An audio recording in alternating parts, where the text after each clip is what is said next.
It's called LCP extraarticular distal humerus plate.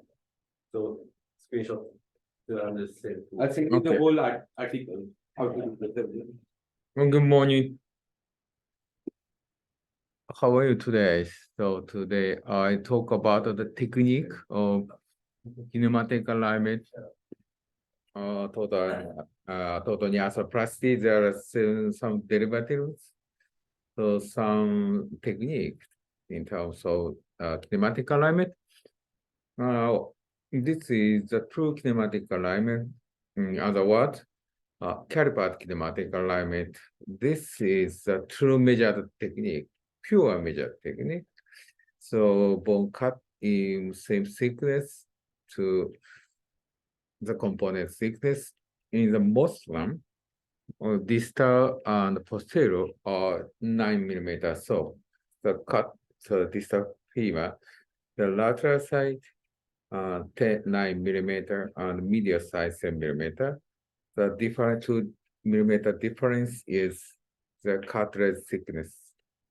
And the posterior, this is the metacutal components that have the 8 millimeter of posterior condyle.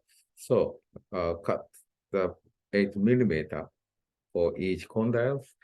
And other type of component, persona or other type of component have 9 millimeter of posterior condyle. So cut the posterior condyle in both sides. And proximal tibia. This is a little bit controversial, but this technique, caliper technique, follows the patient native slope in both posterior and medial. So adjust the tibia external load, the elevate varus, and cut the proximal tibia in the parallel to the bone surface. So normally the medial side in the medial side of arthritis, medial side or cartilage is already gone. So medial lateral side should be 10 millimeter and the medial side should be 8 millimeter. But most patients have the bone loss on the medial side. So they recommend to measure the inclination, just the base of the tibial spines.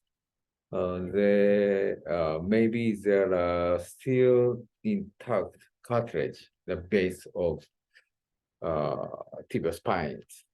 Oh, it's too small, sorry. But I recommend to set the stylus on the just border edge of the remnant cartilage of the medial tibial plateau. That is considered to be 2 millimeter below the previous joint lines. So, but in the middle part of medial tibial plateau, there is some of cartilage wear and bone wear. So this amount is unpredictable. So I recommend to use the both root of the tibial spine. They still have intact cartilage or indicates the medial border of remnant cartilage, then 8 millimeter below that space. Anyway, so basically many surgeons misunderstand that caliper technique is based on the femur cutting plan. I explain in the next slide. Anyway, please remember, regarding to the proximal tibia, you should cut parallel to the joint surface. So only looking at tibial side, tibial bony landmarks. This is the most frequent technique that is performed in Japan. We cut the distal femur, then put the spacer block at the distal femoral cutting surface and draw the line on the tibia parallel to the distal femoral cutting line.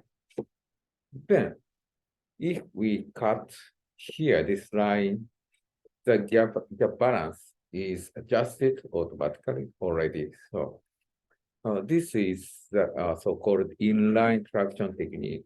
To cut the distal tibia and just tract to distally, and then draw the line.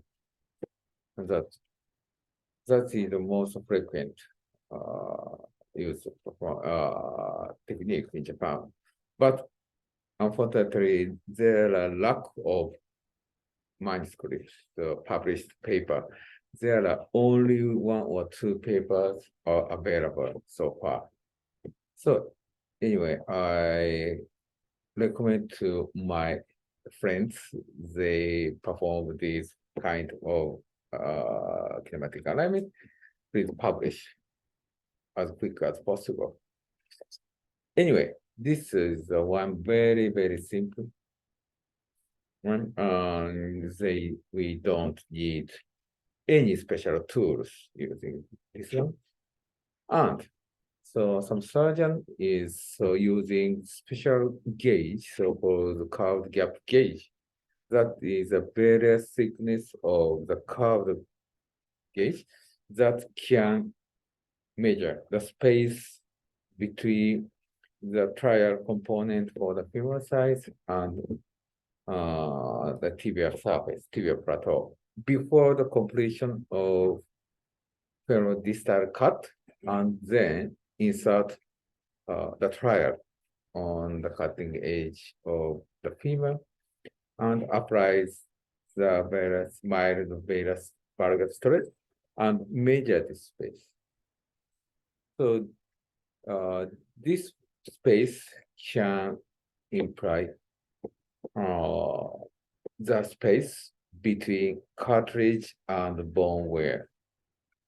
So if there is a 3 millimeter, then on the tibial surface, the lateral side is 10 millimeter, but medial side cutting thickness should be the 7 millimeter. Okay, so compensating the bone and cartilage wear, measuring the curved gap gauge, and this difference is put on the difference of the cutting thickness of the medial and lateral side. This is a special, we require a special tools of the curved gap gauge, so CGG. Also, we available intraoperatively. This is another most frequent used technique in Japan. But unfortunately, again, there is a lack of published paper. So nobody in the world never knows about this technique. Anyway, these are so based on the soft tissue balance, rather than the morphology of the proximal tibia.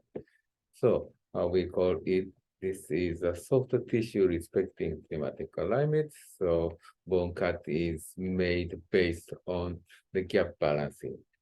The aim of this technique is parallel and balance the gap in extension.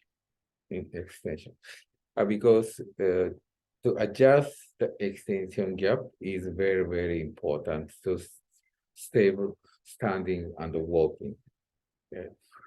So, but in flexion, they don't care about the flexion side because in most patients have the loose flexion gap, lateral flexion gap in most patients. So in most patients using this technique, flexion gap or lateral side is looser than the medial side. And that can be acceptable. So please remember this soft tissue respecting kinematic alignment that is performed widely in Japan so far is based on based on the ligament balancing in extension to make the parallel gap in extension. So And using the computer-aided devices, so-called CAS, like navigation or robotics, so so-called functional alignments came along. So that is uh, the computer, using the computer device, as you know, we can get the laxity throughout the motion on every angles. For example, 0, 10, 45, 36, 90, and 120. So after the registration, we apply the Varga stress and extend and flexion, and then apply the beta stress in the extension to flexion. Then the difference of HKA is the laxity, conceptual laxity. Then on the planning screen, this is the screen of Mako, the striker's navigation robot. So manipulate the cutting angle, distal femur and proximal tibia. Then this angle, estimated gap in respective angles, knee flexion angles, can be calculated and displayed on the screen. So looking the estimated laxity throughout the motion, so we can manipulate the inclination and cutting thickness on the computer screen, and so-called intraoperative planning. Then find the good point that can achieve the balanced gap throughout the motion. So this is a really innovative technique using the computer. So interestingly, this is based on gap rather than the morphology. So aim of functional alignment to make the balance gap throughout the motion. That's a really suitable for the PS. So this is the perfect gap technique. In the gap technique, we can adjust only the extension and flexion only using the mechanical jig, such as the tensor devices. But using this one, we can get the good alignment, a good ligament balance. So this is basically in the simultaneous manipulation of the tibia and the femur. So start from the mechanical alignment and incline the tibia and the femur, and then find the best place. But this is the inverse kinematic alignment. This is the tibia-based kinematic alignment. The cut the tibia surface first, the parallel to the patient native slope. Then cut the femur, distal femur, and parallel to the tibia cutting surface in extension and flexion. That is a kind of a true gap technique. The true gap technique, the cut the tibia first, perpendicular to the tibial axis, then cut the distal posterior femur and distal femur. This is a true gap technique in the mechanical alignment.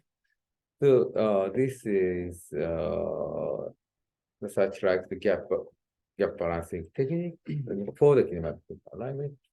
So mechanical gap balancing is perpendicular to the tibial axis, but this one is parallel to the tibial cutting surface.